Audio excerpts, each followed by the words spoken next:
오늘은 거룩한 주일입니다. 하나님의 성전에 거하며 말씀에 귀 기울이는 이 시간에 각인을 향하신 크신 하나님의 사랑과 성령의 임재를 경험하여 믿음의 지평을 열어가는 은혜의 시간이 되기를 예수님의 이름으로 축원합니다.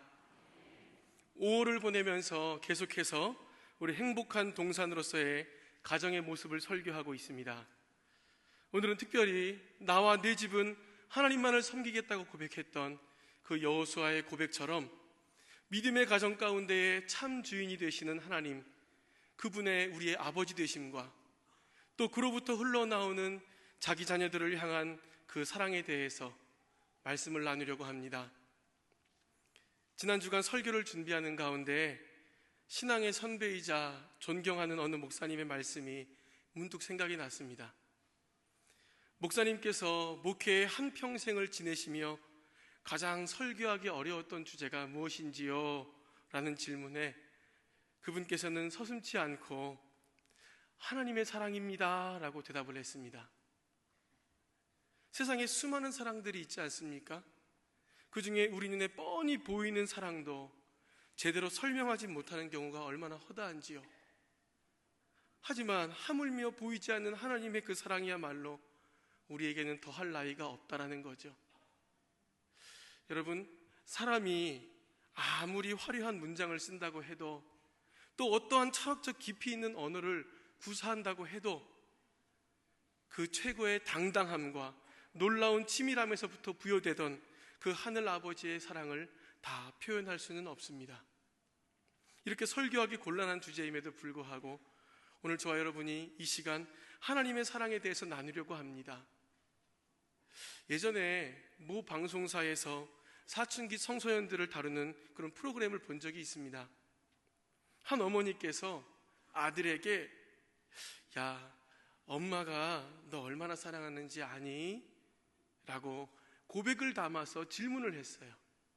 그때 아들에게서 돌아온 답변은 시청자들로 하여금 정말 놀라움을 금치 못하게 했습니다. 또 왜요? 그게 엄마니까 당연하지. 짜증나. 그 대답에는 감동도 없고 고마움도 없고 관계의 접촉점도 없어 보였습니다. 그때 저도 초등학교에 갓 입학하여 이제 머리가 커가고 있는 우리 큰아들을 보면서 야, 주고 또 주어도 고마운 줄 모르는 게 자식인가 보다 그랬어요. 그리고는 아버지께 전화를 드려서 말씀을 드렸더니 제 아버지께서 야, 네가 거울 보고 놀랐구나 그러시더라고요.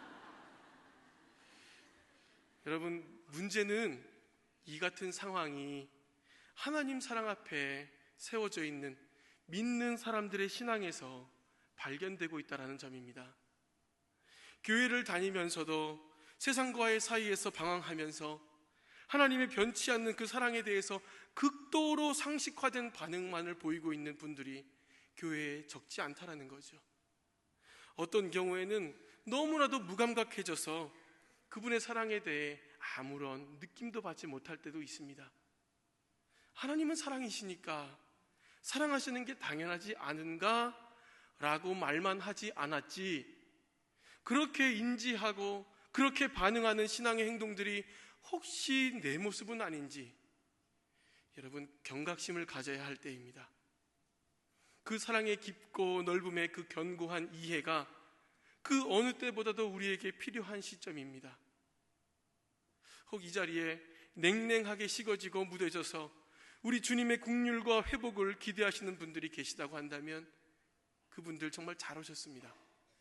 왜냐하면요, 하나님의 사랑을 직시하고 우리 마음 가운데 그분의 사랑에 대한 온도를 높여갈 수 있는 길은 오직 그분의 말씀 안에 거할 때 가능하기 때문입니다. 삶 속에서도 쉐마의 말씀처럼 마음에 새기고 앉았을 때에든지 길을 갈 때에든지 누워있을 때에든지 일어날 때에든지 하나님의 계시하심을 간절히 사모하면서 할 수 있는 대로 그 말씀과 가까이 하는 것 정말 중요합니다. 그럴 때에 어느 날 자신도 모르게 하나님의 그 크신 사랑의 깊은 바다에 잠겨있는 내 모습을 발견할 수 있게 될 것입니다. 여러분, 이 성경에는 하나님의 사랑에 관한 말씀들이 여러 군데 기록이 되어져 있습니다. 그 가운데 오늘 본문 우리 요한복음 13장 1절은 우리에게 특별한 감동을 줍니다. 하나님의 사랑을 막연하게 그리고 있을 때에 그 사랑이 어떤 것인가를 조금 더 현실적으로 표현해주고 있기 때문에 그렇습니다. 이제 이 상황 속에 예수님은 제자들을 떠나서 짧게는 십자가에 달려 죽으셔야 됐고, 길게 보았을 때에는 다시 살아나셔서 성부 하나님 곁으로 승천하시기까지의 시간이 얼마 남지 않았습니다. 이걸 아셨죠? 헤어짐의 그 끝이 점점 다가오고 사랑하는 제자들을 두고 가야 한다는 그 사실 때문에 예수님 마음도 무거우셨던 것 같습니다. 그런 예수님의 마지막까지 제자들을 사랑해 주시기 위해서 자신이 이 땅에 오신 그 섬김의 목적을 따라서 발을 씻겨주게 되지요. 여러분, 다 함께 오늘 본문을 우리 다 함께 다시 읽어보도록 하겠습니다. 시작. 6월절 전에 예수께서 자기가 세상을 떠나 아버지께로 돌아가실 때가 이른 줄 아시고 세상에 있는 자기 사람들을 사랑하시되 끝까지 사랑하시니라. 아멘. 사실 이 구절은요, 예수님의 사랑에 대한 이야기로 보여집니다만 실제로는 하나님께서 자기 사람들을 어떻게 사랑하시고 계시는가, 이것을 보여주는 대목입니다. 오늘 본문 앞장에 우리 요한복음 12장 44절과 45절에 이런 구절이 기록이 되어 있어요. 다 같이 볼까요? 다 같이 읽어보겠습니다. 시작. 예수께서 외쳐 이르시되 나를 믿는 자는 나를 믿는 것이 아니요 나를 보내신 이를 믿는 것이며 나를 보낸 자는 나를 보내신 이를 보는 것이니라. 아멘.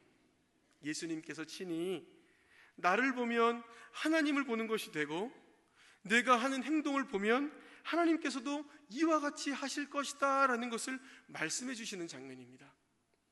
예수님과 하나님은 본래 한 분이시죠. 그러니 우리가 품고 있는 이 말씀은 곧 예수님의 사랑을 말하지만 그 크신 하나님의 사랑도 보여주는 말씀인 겁니다. 세상에 있는 나를 사랑하시되 끝까지 사랑하시니라. 여러분, 이 순간 이곳에서 이 말씀을 들을 때에 두 팔로 우리를 꽉 안아주시고 놓치지 않기를 원하시는 하나님 아버지의 그 크신 사랑의 은혜를 맛보실 수 있기를 바랍니다. 먼저 우리 이 말씀을 볼 때에 세상에 있는 자기 사람들을 사랑하시되 끝까지 사랑하시니라는 이 구절 속에서 자기 사람들에 대해 먼저 눈여겨보도록 하겠습니다. 쉽게 질문을 드릴게요. 여러분, 자기 사람들 누구를 얘기할까요?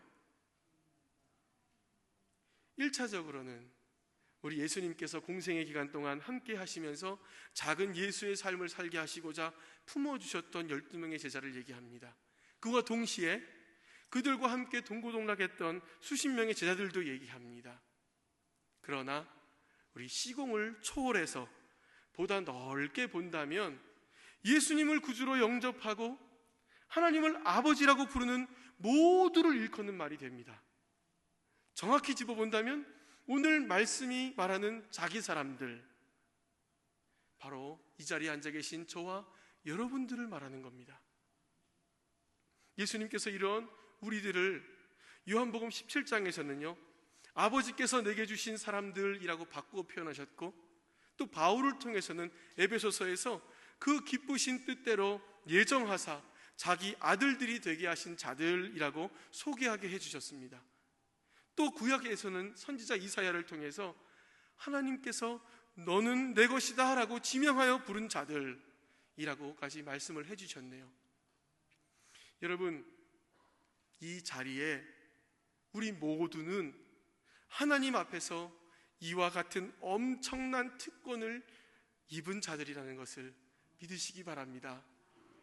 이러한 우리를 예수님은 아버지 손에서 빼앗아갈 자가 아무도 없다고까지 말씀해 주셨습니다.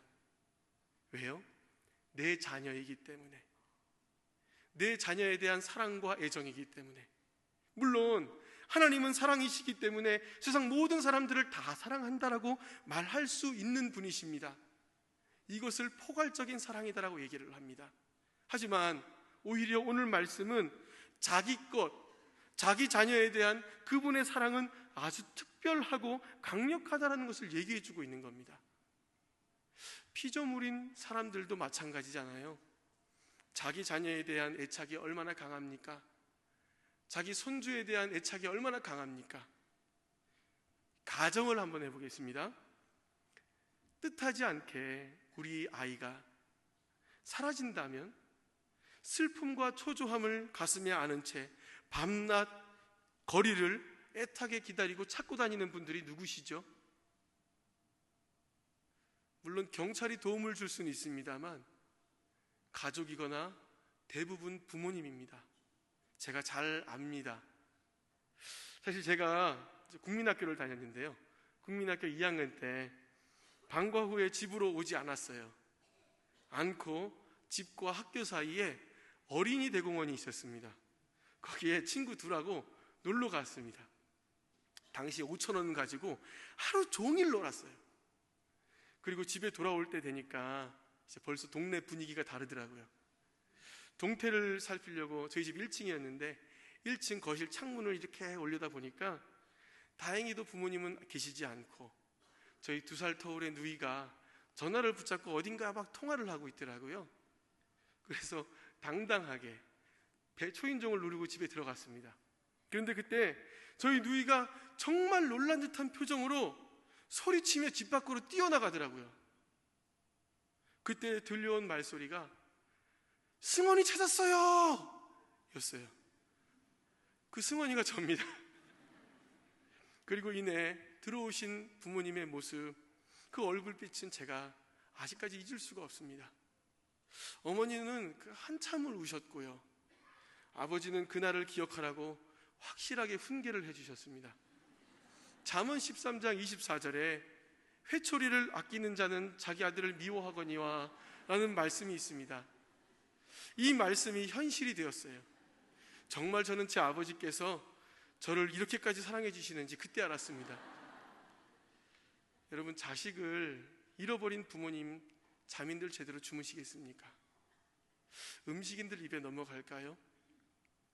얼마나 속 탈까요? 중요한 것은 이것입니다. 왜 그 사람들이 그렇게 행동할까? 왜? 자기 자식이기 때문에 그렇죠. 내 사랑하는 자녀이기 때문에 그렇지 않습니까? 오늘 하나님 말씀이 이와 같다라는 겁니다. 저와 여러분들을 향한 하나님의 사랑은 무엇과도 견줄 수가 없이 아주 특별하답니다. 이것을 초대 신앙 글들에서 볼 때에는 하나님의 독점적인 사랑이다라고까지 표현을 해요. 이 독점적인 사랑의 대상이 누구라고요? 바로 이 자리에 계신 우리입니다. 요한일서 4장 8절에 그 유명한 하나님은 사랑이시니라 라는 말씀이 있습니다. 그와 동시에 이어서 9절과 10절에 그 하나님의 사랑이 어떠한지를 설명을 해줍니다. 우리가 한번 볼까요? 화면을 통해서 다 같이 읽겠습니다. 시작. 하나님의 사랑이 우리에게 이렇게 나타난 바 되었으니 하나님이 자기의 독생자를 세상에 보내심은 그로 말미암아 우리를 살리려 하심이라. 사랑은 여기 있으니 우리가 하나님을 사랑한 것이 아니요 하나님이 우리를 사랑하사 우리 죄를 속하기 위하여 화목제물로 그 아들을 보내셨습니다. 아멘. 다시 세상으로 나가야 하는 저와 여러분들 꼭 이 말씀 마음에 새기고 가시기 바랍니다. 진짜 사랑은 여기 있다. 우리 하나님을 먼저 사랑해서 네가 사랑받는 것이 아니라 하나님이 먼저 우리를 사랑해 주셨다. 그 사랑은 우리를 살리기 위해서, 죄에서 구원하기 위해서 자기 아들을 십자가의 제물로 내어줄 정도의 특별한 사랑이다. 여러분, 사실 이러한 내용의 구절이 여기 말고도 로마서 8장에도 나옵니다. 그 8장도 한번 볼까요? 다시 읽겠습니다. 자기 아들을 아끼지 아니하시고 우리 모든 사람을 위하여 내주신 이가 어찌 함께 모든 것을 우리에게 주시지 아니하겠느냐. 아멘. 하나님이 자기 사람들을 위해서 자신의 최고의 희생을 보여주셨지요. 그에 대한 재미있는 예화가 있습니다. 많이 접하셨을 텐데요, 경제가 어렵던 시절 아들을 5 둔 친구와 자녀가 하나도 없는 친구가 함께 회포를 풀면서 저녁 식사를 하고 있었습니다. 그때에 정말로 친하게 지내던 그 친구가 자기가 대를 이을 자녀가 없다라는 그 사실을 정말로 힘들게 얘기하면서 마음을 나누게 되더라고요. 이 얘기를 듣던 이 아들 다섯 있는 친구가 우정이 불타올랐는지 얼떨결에 내 아들 다섯이 있어. 야, 우리 친구인데 내가 하나 줄게. 양자로 데리고 가서 잘 키워봐. 예전에 이런 일들 많았다고 들었습니다. 그래서 당당하게 이제 집에 들어갔죠. 집에 들어가서 남자답게 정말 거침없이 허심탄회하게 아내에게 이야기를 했어요. 늘씬 혼났죠. 하지만 그래도 20년 지기 친구와의 약속인데 한번 고민해봐야겠다 생각을 하고 자고 있는 아들 방문을 열었습니다. 첫째 아들을 딱 보는 순간 장남이니까 안 되겠지? 그리고 둘째 아들을 봅니다. 근데 이 둘째 아들은 아들 중에서 가장 똑똑하고 박식해요. 야, 우리 가문 살려야 되니까 넌 안 되겠어. 셋째 아들을 봅니다. 셋째 아들을 보는데 깜짝 놀랍니다. 너무 잘생겼거든요. 자기를 닮은 거예요. 야, 얘는 어디 데려가도 내 아들인 거 티나겠어. 넷째 아들을 봤답니다. 이 넷째 아들은 근데 항상 허약해요. 야, 이 아들 보냈다가 친구에게도 미안하고 이 아이에게도 미안하겠다라는 생각이 들어서 다섯 번째로 통과했습니다. 막내를 보는 순간 야, 이거 되겠나 라는 생각이 들었답니다. 이건 뭔가 잘못됐다. 여러분, 이 예화를 잘 생각해 보십시오. 아들 다섯이 있다 한들 인간의 부모된 인성과 지성으로는 도저히 아들 줄 수 없습니다. 이 예화를 우리가 좀 전에 읽었던 로마서 8장 32절 말씀과 한번 매칭해 보십시오. 세상을 이처럼 사랑하사 독생자를 내어주신 하나님 아버지의 사랑의 그 깊이가 여러분들 깨달아지십니까? 외아들까지 주셨대요. 자기의 외아들까지 내어주신 분의 마음에 자기 사람들, 저와 여러분들이 소중한 아들, 딸로 그 자격으로 그분의 마음속에 새겨져 있답니다. 하나님의 사랑은 이해할 수 없고 초월적인 것입니다. 변하지도 않아요. 하나님은 세상을 창조하시기 전부터 저와 여러분들을 눈여겨보시고 아예 내 자녀라고 점을 찍어 두셨어요. 그때부터 특별히 사랑해 주셨습니다.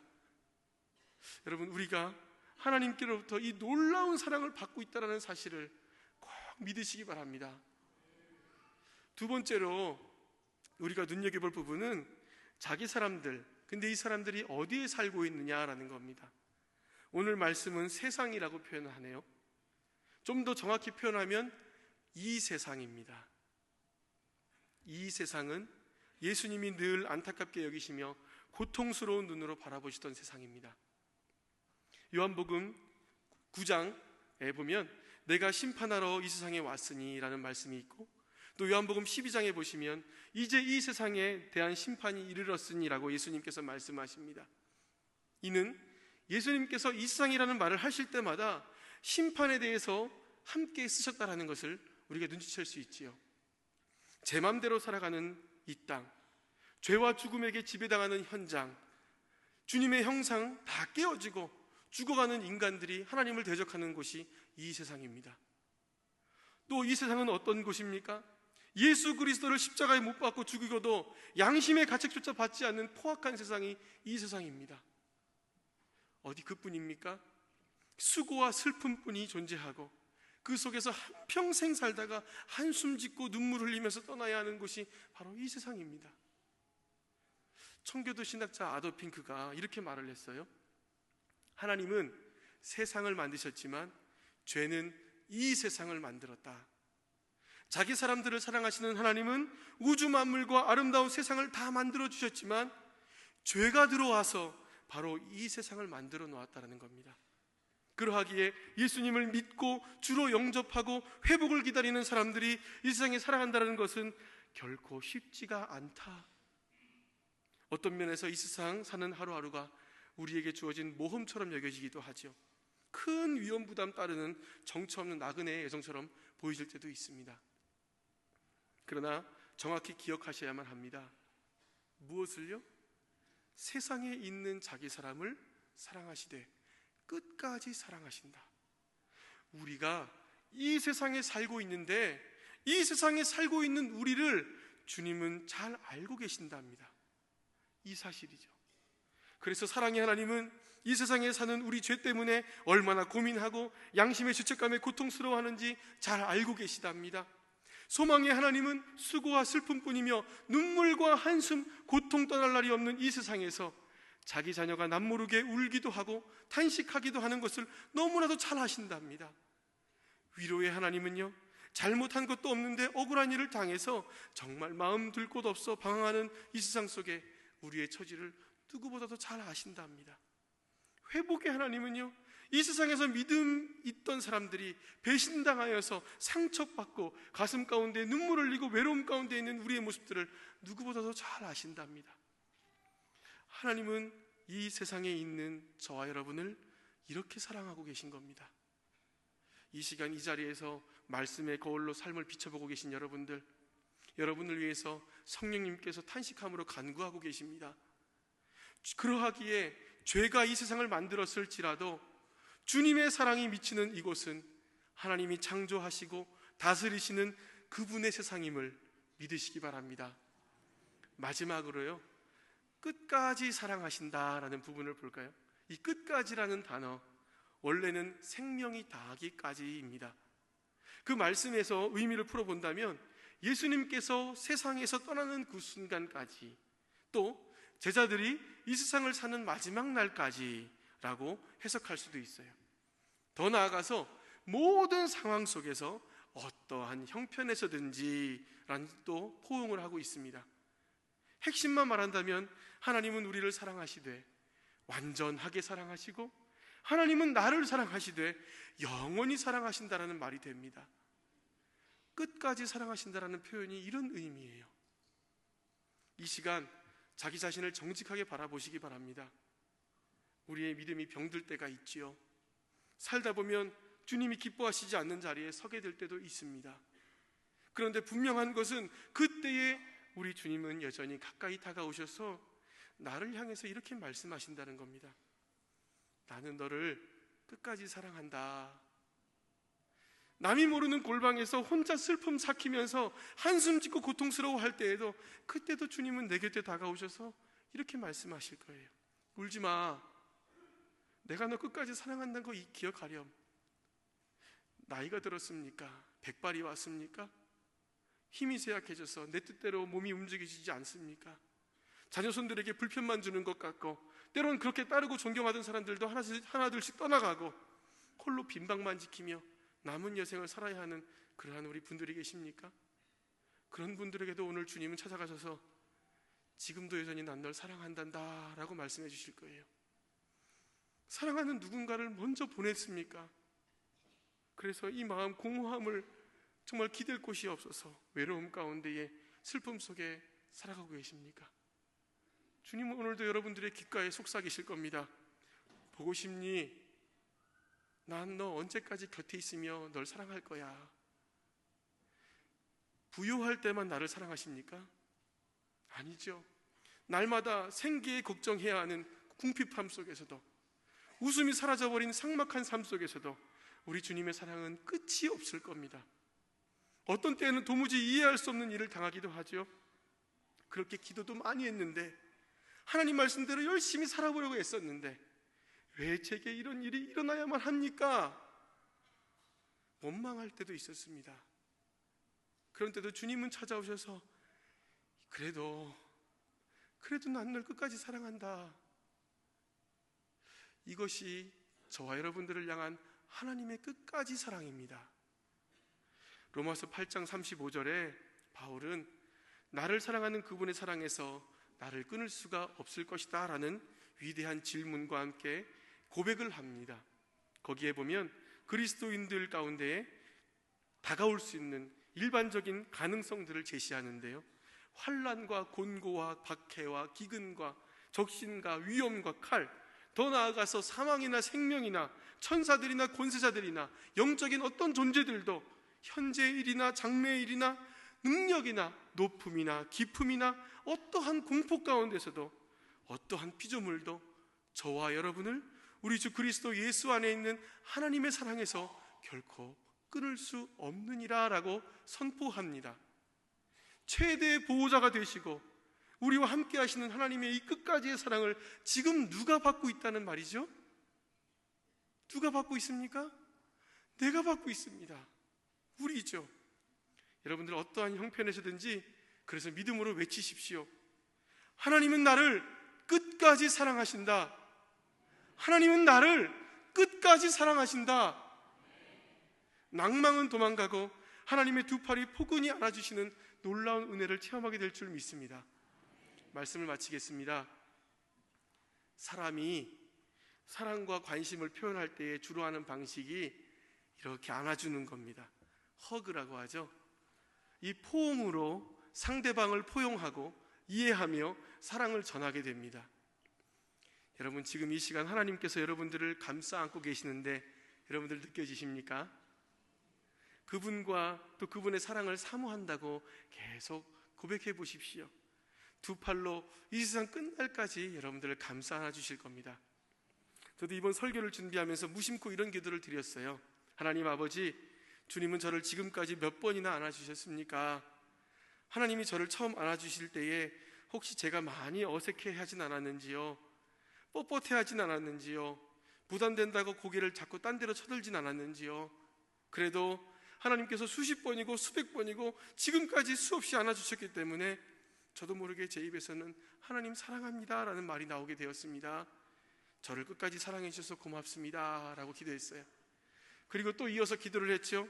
하나님, 예배자의 삶을 살기 위해서 주의 몸된 성전을 찾은 수많은 성도들이 있습니다. 이 가운데에 하나님이 안아주시려고 하면 한사코 안기지 않으려고 힘주시는 분들이 있습니까? 하나님, 2000번도 좋습니다. 20000번도 좋습니다. 저를 안아주신 것처럼 이 시간부터 영원까지 그분들도 안아주십시오. 그래서 그들의 입술 속에서 하나님, 저도 하나님 사랑합니다, 아름다운 성도의 고백이 터져나올 수 있도록 도와주십시오 라고 목사가 기도했습니다. 여러분, 무엇이 안아주고 무엇이 안기는 겁니까? 우리 초반에도 말씀드렸지만 말씀을 통해서 하나님의 사랑을 듣고 배우고 묵상하고 깨닫고 고백할 때에 이게 바로 안기고 안는 모습입니다. 처음에 어색할지도 모르고 감정이 안 따를지도 몰라요. 하지만 하나님이 어떻게 나를 사랑하시는가라는 이 질문, 이 말씀을 끝없이 접촉하고 경험한다면 분명 여러분들의 입속에서도, 여러분들의 삶 속에서도, 여러분들의 가정에서도, 여러분들의 직장에서도, 여러분들이 밟는 모든 땅에서 저도 하나님 사랑합니다 고백하고 안아드리는 행복한 행동들이, 행복한 가정이 다 될 줄 믿습니다. 오늘 제가 준비한 찬양이 있는데요, 이건 나중에 불러보고요, 가사만 보고 우리 기도하고 마치도록 할까요?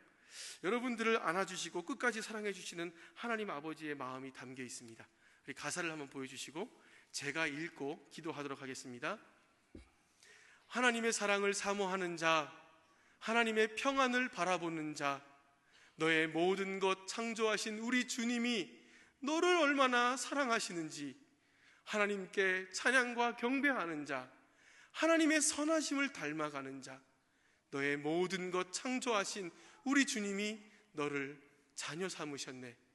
하나님 사랑의 눈으로 너를 어느 때나 바라보시고 하나님 인자한 귀로서 언제나 너에게 기울이시니 어두움에 밝은 빛을 비춰주시고 너의 작은 신음에도 응답하시니 너는 어느 곳에 있든지 주를 향하고 주만 바라볼지라.